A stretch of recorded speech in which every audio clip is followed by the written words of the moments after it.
Purvanchal expressway से सटे गांव अंडिका छज्जोपट्टी खुरचंदा के ग्रामीण तीसरे दिन भी धरने पर बैठे रहे। ग्रामीणों ने कहा कि शासन पिछले साल से ही बिना किसी पूर्व सूचना के कभी ड्रोन से कभी राजस्व कर्मियों को भेजकर हमारी जमीनों का सर्वे कराया, जो गैर संवैधानिक है। जब हम एसडीएम फूलपुर से इस बाबत पत्रक के साथ मिले तब एसडीएम फूलपुर और उनके सहकर्मचारी ने इस सर्वे के बारे में अनभिज्ञता जताई और स्पष्ट कहा कि ऐसे किसी सर्वे की जानकारी हमें नहीं है। ग्रामीणों की मांग पर इस फर्जी सर्वे के खिलाफ कानूनी कार्रवाई के लिए आश्वस्त किया।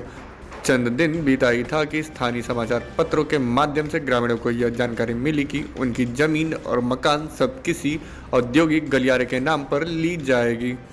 22 मार्च 2023 को लेखपाल के आने के बाद स्थानीय लोग और भयभीत हो गए, जब लेखपाल ने यह कहा कि इस बार की फसल काट लीजिए क्योंकि सरकार आपकी ज़मीन अब ले लेगी। ऐसे में लोगों ने यह निर्णय लिया कि हम अपनी 1 इंच ज़मीन नहीं देंगे और धरने पर बैठ गए। आज ग्रामीणों के धरने का तीसरा दिन रहा। औकात जितना लड़त बनी उतना लड़ब, लेकिन जमीन ना दे। जमीन नहीं देंगे? नहीं देगी जमीन। कितनी जमीन है आपकी? 1.25 बीघा।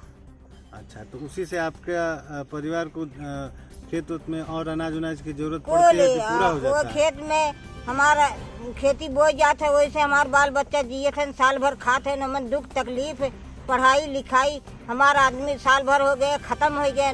हमारे बाल बच्चे वही से जियत खाते हैं। खेती हमार चली जाए तो हमारे बच्चे कैसे जी हैं, भूखा मर जाइए। हम खेती के वास्ते जान हथ दे उस धरती पे, हम खेती ना दे।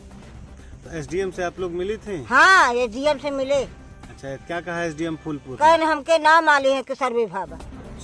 हाँ, तो उन्होंने कहा कि आपको पता नहीं, उनको पता नहीं है? हाँ, कहने हमके नाम मालूम है कि सर्वे भाबा। फिर उसके बाद कुछ हुआ पेपर? उसके बाद पेपर में कहा कि सर्वे हो गया बा और लाला आ रहे तो खतौनी लिखत रहे। लेखपाल आ रहे खतौनी लिखत रहे। फिर बोलन कि जब गांव वाले जुट गए तो बोलन कि कहा कि तो पट्टा लिखत है, खतौनी करत है। पट्टा जवन है लिखत है, सबके नाव करत है और भूधरी सबके खतौनी लिखत रहे। पूरे गांव के आदमी जात प्रजात के सबके लिख के और कहा कि तो हम प्रजात अलग अलग करत है। जब महिला बोल दे तो 2-4 जने जुट गए तो वन भाग गए, उनके बोलती एकदम बंद हो गई। तो क्या कहा फिर लेखपाल आपको? और भी कुछ कहा था? नहीं, लेखपाल फिर बोलबे ना आके हैं, चले गए? हाँ, चले गए। क्या नाम है चाची आपका? द्रावती। क्यों धरने बैठे हैं आप लोग? अपने जमीन खाते। क्या दिन हुआ आप लोगों को धरने का? आज तीसरा दिन। कितनी जमीन है आपकी? जमीन हो 2-1.5 बीघा। क्या समस्या है, किस मामले से आप लोग धरने बैठे हैं? धरने पर बैठे हैं हम अपने जमीन खातिर। हम अपनी जमीन नहीं देंगे। हमारा बाल बच्चा हम लोग कैसे जिएंगे, कैसे रहेंगे? कितनी जमीन है आपकी? 2-1.5 बीघा हो गई करीब। हाँ, तो उसमें हमारे लड़के बच्चे खाते हैं, जीते हैं, पढ़ते हैं, लिखते हैं, दुख है, बीमार है, सब उसी में चलते हैं। हमारे लड़के बच्चे सब मजदूरी करते हैं, उसी में चलता है। तो हम अपनी जमीन नहीं देंगे। क्या आपको किसी शासन का या एसडीएम हुआ या तहसीलदार हुए, इनसे आप लोगों ने बातचीत की थी? हाँ, की थी। उस समय गए तहसील में, डीएम साहब खड़े भए। जब लोग सब पूछने लगे उसके पास गए तो कहा हमको मालूम। क्या दिन हुआ आप लोगों को धरने का? आज तीसरा दिन। कितनी जमीन है आपकी? जमीन हो 2-1.5 बीघा। क्या समस्या है, किस मामले से आप लोग धरने बैठे हैं? धरने पर बैठे हैं हम अपने जमीन खातिर। हम अपनी जमीन नहीं देंगे। हमारा बाल बच्चा हम लोग कैसे जिएंगे, कैसे रहेंगे? कितनी जमीन है आपकी? 2-1.5 बीघा हो गई करीब। हाँ, तो उसमें हमारे लड़के बच्चे खाते हैं, जीते हैं, पढ़ते हैं, लिखते हैं, दुख है, बीमार है, सब उसी में चलते हैं। हमारे लड़के बच्चे सब मजदूरी करते हैं, उसी में चलता है। तो हम अपनी जमीन नहीं देंगे। क्या आपको किसी शासन का या एसडीएम हुआ या तहसीलदार हुए, इनसे आप लोगों ने बातचीत की थी? हाँ, की थी। उस समय गए तहसील में, डीएम साहब खड़े भए। जब लोग सब पूछने लगे उसके पास गए तो कहा हमको मालूम नहीं है, हमको जानकारी नहीं है, कब ये हुआ है कब नहीं हुआ है। हमको जानकारी नहीं है। वो घुस गए घर में, जब लोग यहाँ इधर आए सब जुटे हैं तो वो अपना घुस गए, इसके आगे कोई बातें नहीं किया।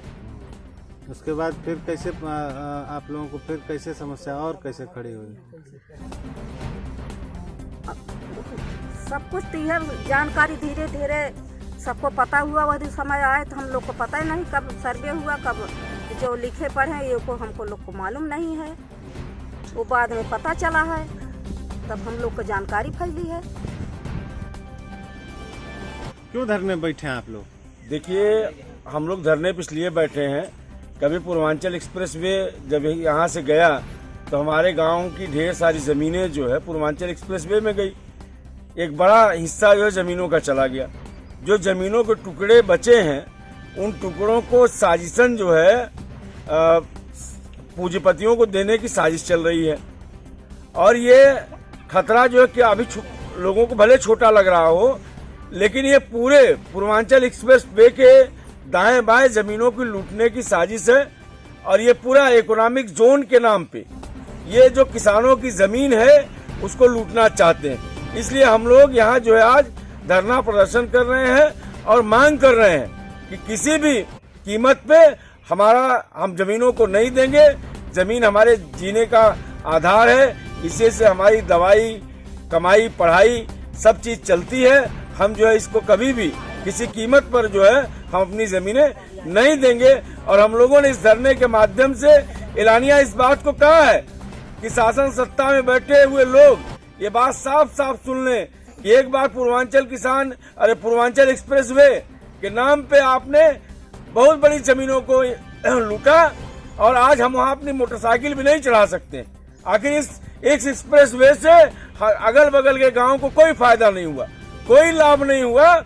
ये लूट का जो पूरा तंत्र चल रहा है उसी के जरिए जमीन लूटने की पूरी साजिश हो रही है। हम लोग इस साजिश के खिलाफ यहाँ अड़िका गांव की बाग में बैठे हैं, धरना प्रदर्शन कर रहे हैं। और जब तक सरकार ये लिख करके नहीं देगी कि हम आपकी जमीन नहीं लेंगे, तब तक हम धरना प्रदर्शन अपना अनवरत जारी रखेंगे।